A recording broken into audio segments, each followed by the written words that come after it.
I used to think that confident people were just born that way. Like they somehow had something that I didn't. But what I learned is that confidence isn't a personality trait, it's a skill. And once you learn how to build it, it changes everything.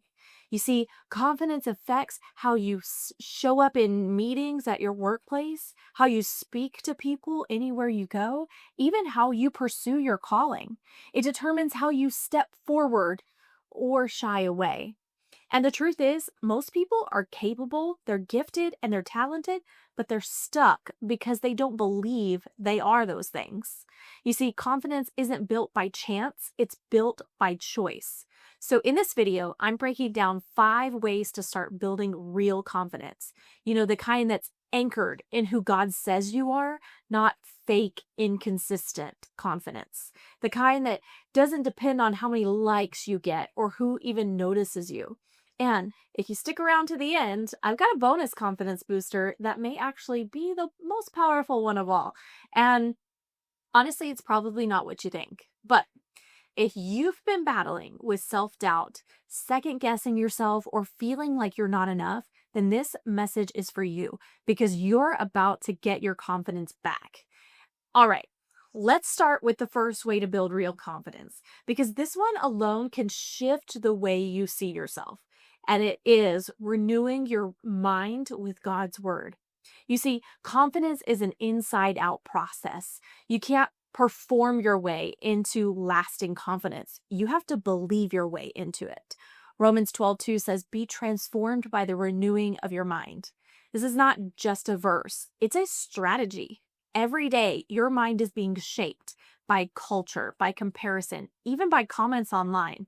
And if you're not renewing it with the truth of God's word, the world will rewrite your identity with lies. So instead of letting insecurity write your story, start filling your mind with what God says about you. Like, you are fearfully and wonderfully made. God's word says you can do all things through Christ. God's word says you have not been given a spirit of fear, but of power, of love, and of sound mind. These are identity declarations.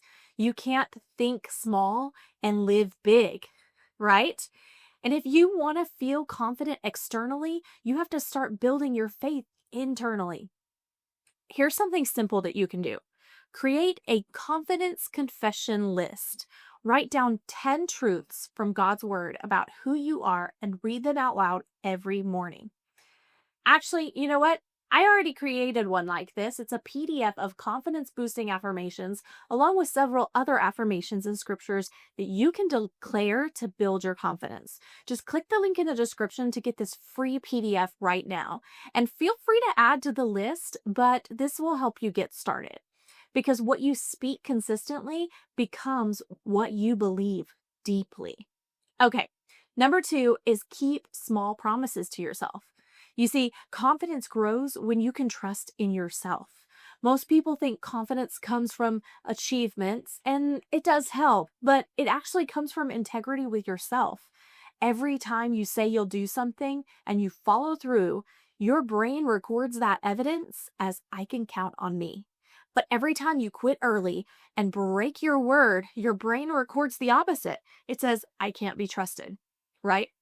You see, Dan Martell says confidence is the memory of success. It's not about ego, it's about the evidence of what you've already accomplished.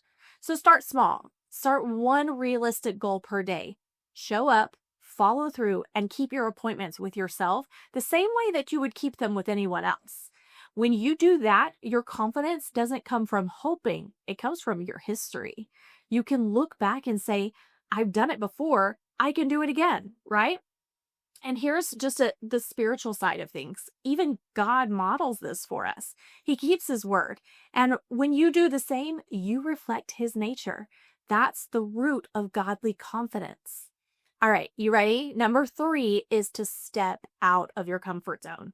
And I know that a lot of people think this takes courage, and it does, but it also builds your confidence in yourself. You see, confidence doesn't show up before taking action. It's built through the action. Layla Hermosi says, courage is the foundation of confidence. You can't think your way into being bold. You have to act your way into it.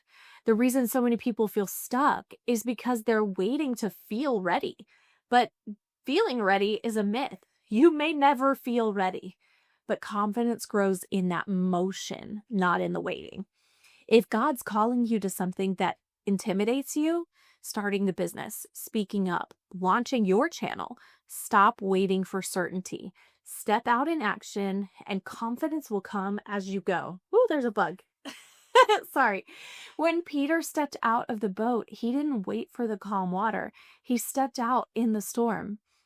That's what confident people do. They move even when it's messy. So here's your challenge, okay? Every week, do something little that stretches you just a little bit, okay? Because every time you take a step out of your comfort zone, your confidence grows. Okay, number 4 is surround yourself with encouragement. You see, confidence is contagious, but so is insecurity. You can't build godly confidence while constantly surrounding yourself with people who doubt, who criticize, and who drain you. Your environment shapes your expectation. Proverbs 27:17 says, as iron sharpens iron, so one person sharpens another. So take a quick inventory. Who's sharpening you? Are the people around you helping you rise higher, or are they keeping you small? Write down 5 people you spend the most time with, and next to each one of their names, write whether they're faith fueling or fear feeding. Yeah. Your confidence will rise or fall to the level of your circle. Even Jesus had an inner circle within the 12. It was Peter, James, and John. You don't need everyone to understand your calling. You just need the right ones to walk with you in it.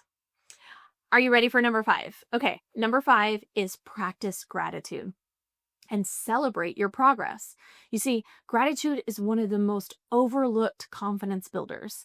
Because when you're grateful, you stop obsessing over what's missing and you start recognizing what's growing. We live in a culture of comparison, and it's easy to feel behind, but gratitude shifts our focus from what you lack to what God's already done.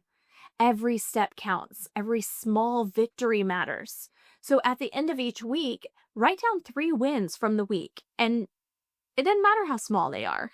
Whether it's you showed up for work on time, you forgave someone who did something bad to you, or you trusted God when you wanted to quit. Those are all victories because confidence isn't built from success. It's built from seeing your growth. David did this. He said, God delivered me from the lion and the bear, and he will deliver me from this giant too, right? Gratitude gave him the confidence for his next battle, and it'll do the same for you, okay? So that's the 5 ways to build unshakable confidence. But I promised you a bonus, right? So here it is. The bonus way is to spend time in God's presence. Because here's the truth.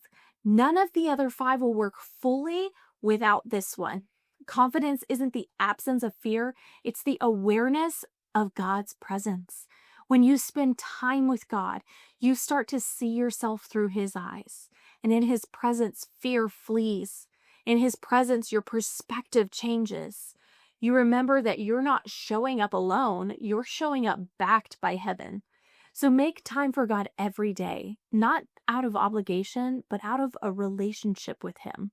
Because confidence doesn't come from trying harder. It comes from trusting deeper. When you've been with him, you can carry this peace that can't be shaken and a confidence that can't be faked. So let's recap, okay? Number 1, renew your mind with God's word. Number 2, keep your promises to yourself, no matter how small. Number 3, step out of your comfort zone and take action. 4, surround yourself with encouragement. 5, practice gratitude and celebrate your progress. And the bonus one, spend time in God's presence. You see, confidence isn't a personality trait. It's a skill that you can build and grow. And when you build it God's way, it doesn't change how you feel about yourself. It changes how you show up in your God-given calling. If this encouraged you today, would you please share it with someone who needs this reminder or a confidence boost? And make sure that you're subscribed so you never miss a video. Thank you so much for watching, and I hope you have a blessed week.